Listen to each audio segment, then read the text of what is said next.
There's nothing wrong with having trauma. We all do. You just need to do something about it. Come on, unpack the trauma with me.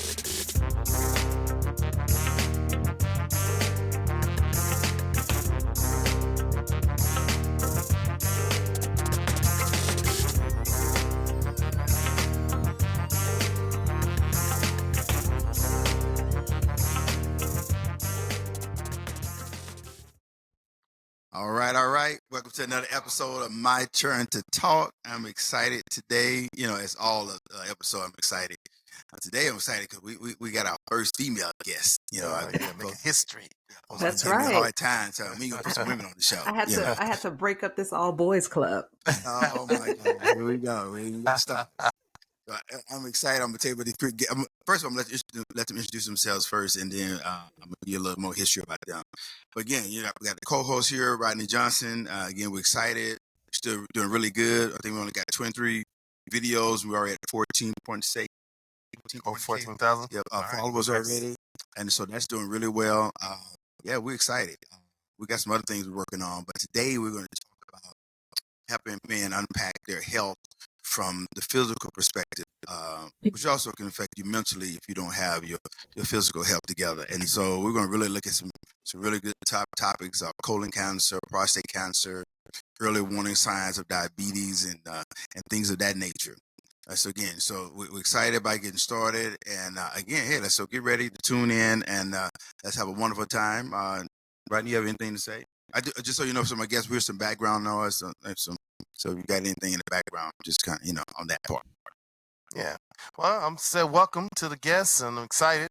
Like I said, we're making history here on My Turn to Talk, having nurse practitioner Shawnee on. So this is gonna be good.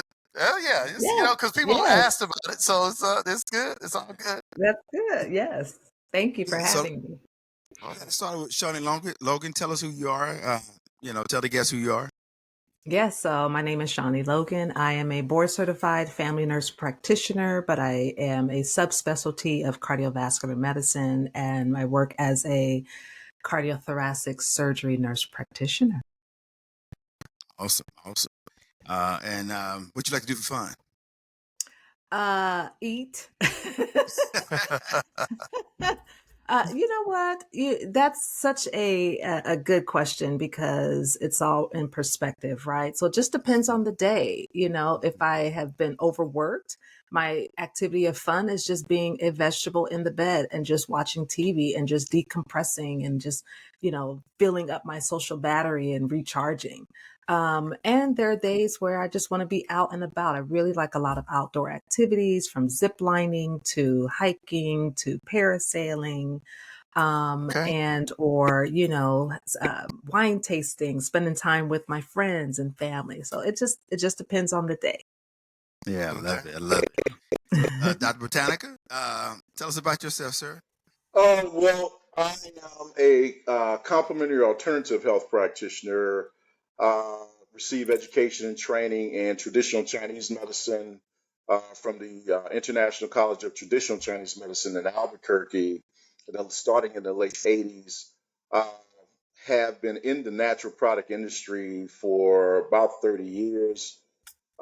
Also, a PhD in nutritional science and human health. Uh, Had the privilege to study under a world-renowned German physician, Dr. Matthias Rath, specializing in orthomolecular medicine. And I also had been trained in the Gerson therapy in Tijuana, Mexico, and San Diego. I've had the influence of quite a few pioneers, virology under the education of Dr. Lynn Horwitz, who was a Harvard scholar, and Dr. Samuel Epstein, who's nationally acclaimed at the University of Chicago. And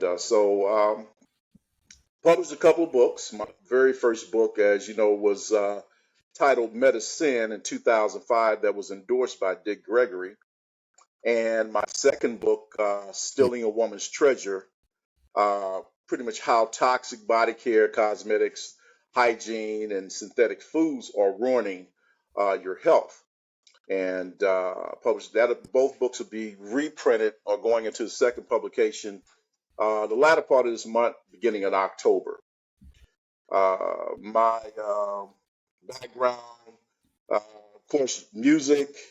I enjoy gardening. I'm a foodie, uh, major foodie. Um, I, I like yeah, that. I mean, that's you talk people talk about entertainment, like the sister. It's like Shawnee said, hey, food. I enjoy food. Food. Yeah, uh, fishing is my pastime. Going to the horse races. Love to see the thoroughbreds run. Nice. Uh, I like to groom horses, and yeah, I'm just just connected with nature. I like working with children. Love working with small children. Okay. And because I raised five, four daughters and a Hmm. son, and so I have a compassion for the future of our children. You know, so yeah, Hmm. that's me in a nutshell. On a former professional, Okay. I mean, I had a stint career playing. I was a free agent with the Oakland A's. Uh, lasted 1 year, Okay. but yeah, definitely, That's still good. yeah, Oh That's man. nice. yeah, yeah. Yeah. Yeah. The It's team. Okay. So, exceptional. Yeah. yeah. So you a baseball player too? Yeah, yeah, I was Wow. third and first Yeah. baseman. Renaissance Yeah, man. yeah, yeah, yeah, yep. And hadn't played. But your team probably now is St. Louis, right? No, I never liked the Cardinals. Only time I really liked the Cardinals. What? No, not. I mean, the only time I really, because I spent lived more years outside of St. Louis than I've had. But the only time the Okay. Cardinals was a favorite of mine was when Whitey Herzog, and then you had Willie McGee, Vince Coleman, Ozzie Smith. At the time you had a pretty much full melanated lineup except for Daryl Porter, and a couple in the second Hmm. basement. But the Pirates were always my favorite team. Yeah, the Okay. Pittsburgh Okay. Okay. Pirates. Well, okay. I just assume just put you with St. Louis. So Dr. Botanica is coming from the state of Missouri, but he's living in St. Louis right now, and so we're excited. So I just assumed that was his team, and so yeah. So I'm living in California, and the Rams is not my team. I'm a diehard Dallas Cowboy fan Yeah. He, officially. Oh yeah, yeah. I've Yes. always been a And Dallas so fan. anyway, okay, right on. See, I knew I got the right guess. You know. So I mean, this is good. Like I say, this is a good topic. I recently had a health scare with irregular heartbeat. Hmm. And so I just had to get that fixed. I didn't even know I had that issue. My heart And a is lot of a is lot of people don't. yeah, and my heart is healthy. They did CAT scan, whatever. They said the heart is healthy, it's good, but said that one side, the left side, is don't shoot like the way they explained the layman term. I'm sure Shawnee could break it down more. It wouldn't shoot electricity, so it wouldn't keep the heartbeat. Hmm. But they thought because I'm Hmm. an active runner, I run like 3 miles a day. But they thought maybe because your heartbeat is low because you're a runner, but it dropped down to like a scary level. I had to go have like emergency surgery and get a pacemaker put into it to keep it going. I'm back to running now again, healthy, but thank God I regularly go to the doctor. I have physical. I make it easy for me to remember every day on my birthday. Around my birthday, I go have a physical, and so that way I can make sure it's done. So I rather know than not know. Right. But with that being said, so we're gonna cover some things. I'm just uh, little things about they were very humble, but they actually have just such a great resume. I mean, Shawnee has over 24 years in career in medicine. And also she's fluent in Spanish, as I said earlier. But beyond her clinical expertise, Shawnee is a passionate educator. She's been teaching other nurses about the profession. She teaches School of Nursing, where I think which is important because she's shaping the next generation of healthcare professionals with her knowledge and her experience. Also, she works for the California, but she's an active member of the California Association for Nurse Practitioners.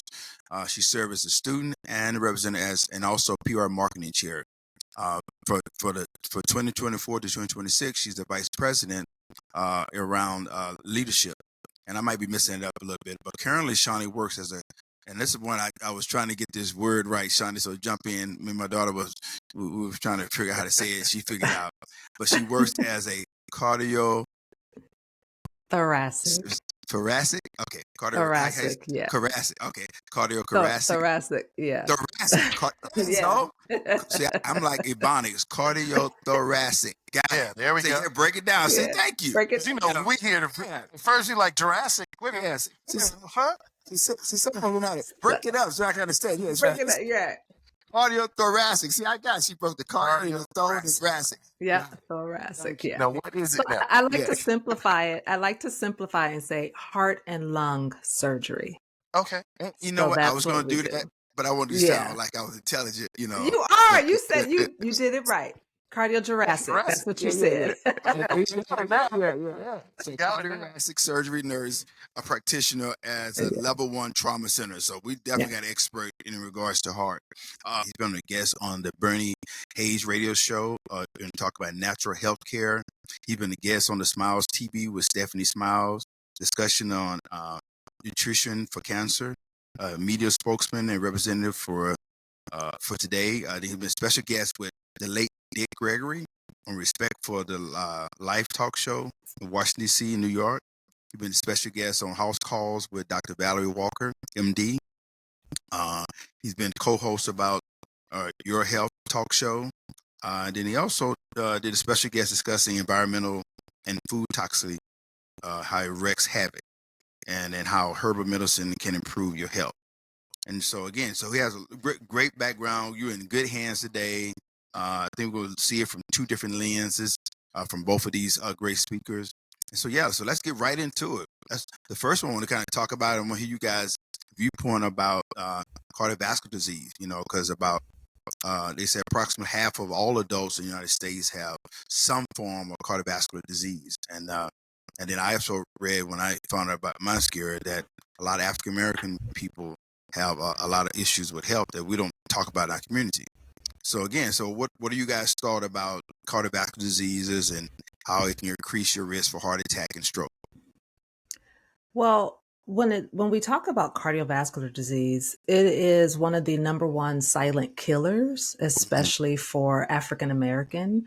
And the reason being is because, you know, it attacks your kidneys. So when we look at cardiovascular disease, one of the number one causes is going to be hypertension. And with hypertension, you know, you have a buildup of plaque or within the artery walls or within your arteries. And of course, it becomes very stenotic or becomes very narrow. And it causes, you know, your pressure to become very elevated. And a lot of people don't realize that they have an elevation in their blood pressure. And so this is why it's, you know, the silent killer. As your blood pressure gets higher, you know, it starts to cause vascular disease. It starts to cause artery disease. Your heart has to pump a little bit faster. You start to lose oxygenation to pertinent organs, such as your kidneys, such as your heart, such as your lungs, such as your brain. And then, you know, when you have this increase of this cholesterol buildup or this plaque buildup, the arteries become a little bit more restricted. It becomes more constricted. And at this point, you can end up developing a heart attack or a stroke. And again, a lot of people don't realize it because the symptoms are asymptomatic. You don't have any symptoms. And or if you do have symptoms, you're most likely to ignore them. You're most likely to ignore the fact that you've been dizzy for the last few days or weeks, or you're most likely to ignore the fact that you're drinking more water because you're thirsty, because your organs aren't getting enough perfusion. And that leads to a sentinel event, or that leads to you seeking your doctor after the fact that you've had this dizziness or you've had this palpitation. And I like, Casey, that you were very transparent with the fact that you've had this slow heart rate, but it wasn't until you became symptomatic as to when you went to the doctor. And so with cardio, no. well, you had to go see somebody after the fact, right? Yeah, I went to Dr. Boo when I had symptomatic, actually, Okay. but I changed my doctor last year, and he gave me more things to look out for. He said, okay, he said if you ever get dizzy, or if you ever get you know, like you just hardly breathe, he said, then go in right away. He said, because I'm amazed you don't have no symptoms. I didn't have any symptoms. So he said, when you have this, so by him telling me what the symptoms was, what made me go to the doctor. You know, like some people say, I had symptoms, but I didn't tell nobody. I didn't know I had. So I just wanted to You share didn't that have part. But anything. because some folks do not, they know they have something they just avoid it. I'm gonna drink some water. I'm gonna Mm-hmm. drink my mother's medicine. No, Mm-hmm. heal me. Yeah, So go ahead. yeah. Go. So But keep you going, but you Sean. see, Yeah. you're one of the rare few that Mm-hmm. actually took the time to listen to the symptoms and pay attention and say, Mm-hmm. okay, I feel this. Now let me go and find out what the cause is. Yes. Yes. But with cardiovascular disease, it can be two causes. You can have modifiable versus non-modifiable risk Mm-hmm. factors. Your Mm-hmm. modifiable risk factors are things that we can change. Your diet. Do you ingest alcohol? Are you a tobacco smoker? Are you obese? Do you have a sedentary lifestyle? Or are you taking drugs? Illegal drugs, street drugs.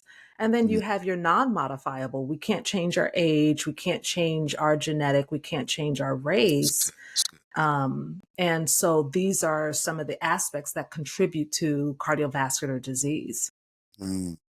And you said raise. What is that? Yeah. So when we look at our ethnicity, when we look at certain ethnic groups have a higher risk factor of a disease process. African Americans and Asian men in particular have a much higher risk factor of having high blood pressure. Whereas if you have someone from Mediterranean, they have more risk factor of having a certain type of anemia. If you look at different ethnicities, so if you're Caucasian, African American, Hispanic men as well, they scientists have placed us in these categories and say, based on research, we have seen that this particular gender, this particular race has a higher prevalence of developing this particular risk, disease process. Okay. Now, is that just the different ethnicities within America, or just say since we're African descent? I see If what I you're was saying. back at Yeah. home, Yeah. Good are question. they having the Yeah. same thing Good in question. their country? Good That's question. a good question. And so their medical modalities and their medical research is going to be a little bit different. So depending on what your specialty is, so I am cardiovascular disease. So we follow the ACC guidelines, so American College of Cardiology, and England cardiology research. And so it would be based on that. So American, in addition to England research, New Zealand research. So it all they lump everything up together. And then this is how they get their statistical information. Okay. Rob, I think you're trying to say is it a diet that Is it African Americans have over here absolutely? compared Well, to if you, Yeah. well, yeah. yeah, Something in this absolutely. environment we're doing different than where we're from. Right. Diet, Yes. air, who knows? A Yes, host of things. and if you've ever been outside of our country, the diet is completely different. I've been to Mm-hmm. Europe before, and their diet is different. However, their lifestyle is a little bit different too. Mm-hmm. They smoke a little bit more over there, but they walk everywhere. They have a Yeah. different type of Okay. transportation. If you look in the United States, unfortunately, especially here on the West Coast, we get in our car and we go because not everything is easily accessible to just be able to walk to. I live in a suburban area, and my closest market is probably about 2 miles away. As an American, I'm going to get in my car and drive Sure. to that market. If I lived back east somewhere, 2 miles is getting up, walking down to the subway, getting, into that particular type of transit and getting there. And they walk a little bit more too. And so that's why that modifiable lifestyle, sedentary lifestyle is attached to that and increases the risk of cardiovascular diseases. The youngest patient I've had that had a heart attack was 27. Wow. 27, we took him straight to the OR and, we weren't able to stent him. We weren't able to put in a device that opens up those arteries. And so they consulted us and we took him straight to the operating room to do a bypass on him. 27, very young. Was he overweight? Of course. Hispanic Yeah. male, overweight, family history of heart disease. And that plays Okay. a huge factor as well. Mm. And then, like, Dr. Botanica said, it all hinges on your diet, all these modifiable changes, that I like to say we are a drive-through society. Everything is pick up and go. And if we have to wait any longer to cook food, it kind of messes up our day. We don't have the time and the patience to do so. So Taco Bell is not good. I don't think so. Unless you just get the salad. No, You don't want the meat to add water. it's crazy. I don't even think that's meat. That's what I heard. I don't think this person would say, "Oh, I love." I said, "Man, y'all know that stuff is bad." I don't know how people eat that stuff. It's just I want to talk don't Taco know. Bell, but it's just this processed food. So both of you got here, both of you have perspective. So what can we do to prevent? Well, actually, this is one I'm thinking about prevent heart disease, but also I'm thinking about the Dr. Botanica was saying, what's that one disease you get heart and it's a matter of dying, congestive heart failure. Uh-huh. And I read they say once you get this, I heard there's no cure for congestive heart failure. Do you guys that true or not? Well, so congestive heart, there's different types of congestive heart failure. Okay.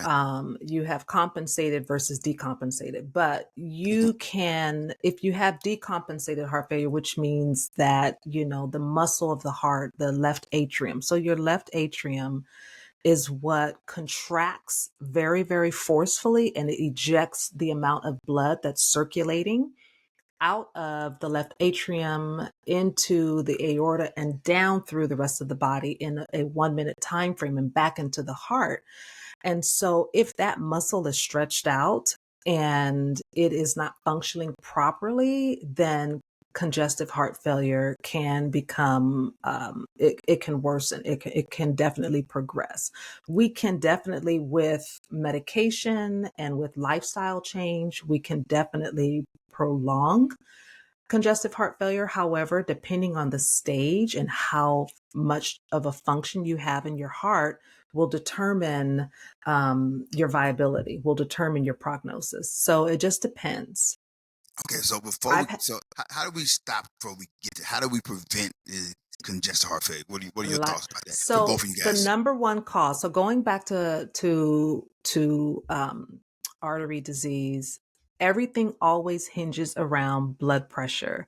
Everything always hinges around oxygenation. Everything always hinges around your lifestyle. So the number one cause of heart failure is high blood pressure.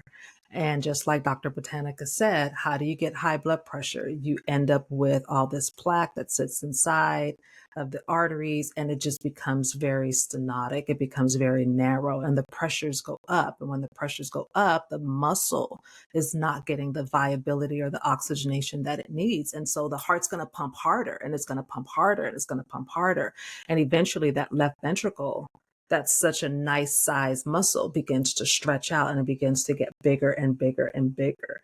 And eventually the fluid that's inside of that blood cannot circulate, and it cannot get to the muscles that it needs. So it can't get to the organs that it needs to. And it begins to collect excess amount, and it sits, and it just, think about a drain. Think about, the wives, we wash our hair in the shower, right? And if too much hair gets in the shower, that drain clogs up.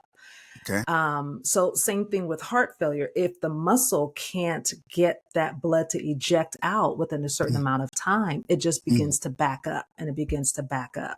Okay, and all the other organs become affected. Yeah. It's congested. And so it's congested. And so the number one thing is we have to remember our lifestyle, our diet, high blood pressure is the number one cause. I love how you made it real layman terms.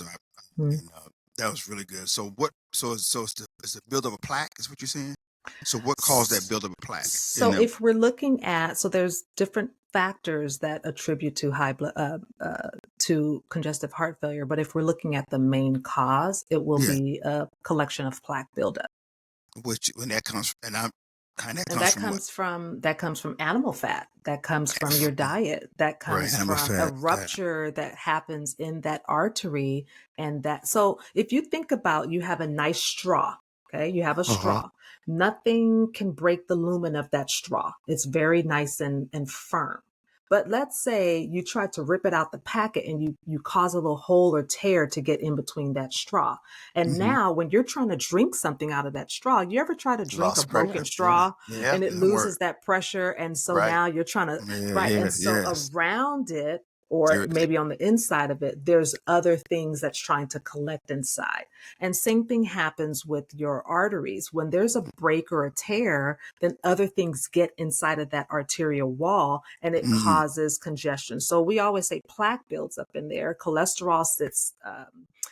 There's that fibrin that he talked about, but in simple terms, calcium begins to sit on it and it just hardens it So what? and it And makes it. tell us what we should not be doing. Don't worry about it. We want to give you what should prevent us from this happening. So, if you've ever heard of the DASH diet or a Mediterranean diet, this I is think the Dr. Turner's. lifestyle of eating a little bit cleaner. You have low protein, what is it, more white meat versus the red meats. You want to avoid that. You want to eat more of the fish. You want to have more vegetables, whole grain, low what is it, low fat milk. I don't know about some of the other milks like cashew or almond milk. I think they're still trying to, you know, research that. But some Okay. of the other dietary programs, the DASH diet, the Mediterranean diet, is a little bit more beneficial. Now I have a question about the plaque and the buildup. Once it's there, it's no way to dissolve Good that or question. Yeah. okay. So the body, white blood cells, I like how Dr. Botanica explained it in Eastern medicine. I love listening to it Yeah, from a yeah, different yeah. That's standpoint. yeah. It was good. From a Yeah. Western standpoint, white blood cells are going to try to attack. I like to think of white Right. blood cells as the Pac-Man, right? You ever played the game of Pac-Man? We just Mm-hmm. played it when we went down to San Diego, and they're eating up those little balls. And so Right. when there's a break in the arterial wall, the white blood cells, those granulocytes, those dendrocytes, all of those try to go in and eat up all the plaque that sits around. However, it's an abundance and it's everywhere. And so eventually what ends up happening is that that calcium begins to sit and form around those areas to try to form this barrier. But unfortunately, once it's there, it's there. It doesn't go away. So Oh what wow. we try to do is help prevent it from getting worse or try to slow Right. down the process. And one of the Okay. things I like to educate my patients on is change your diet. Get up and move 30 minutes a day, 45 minutes a day, get some vigorous Mhm. activities. What happens if you can't do that? If you have a lot of patients with arthritic knees, then we want to do some non-weight bearing exercises just to kind of get that blood flow going.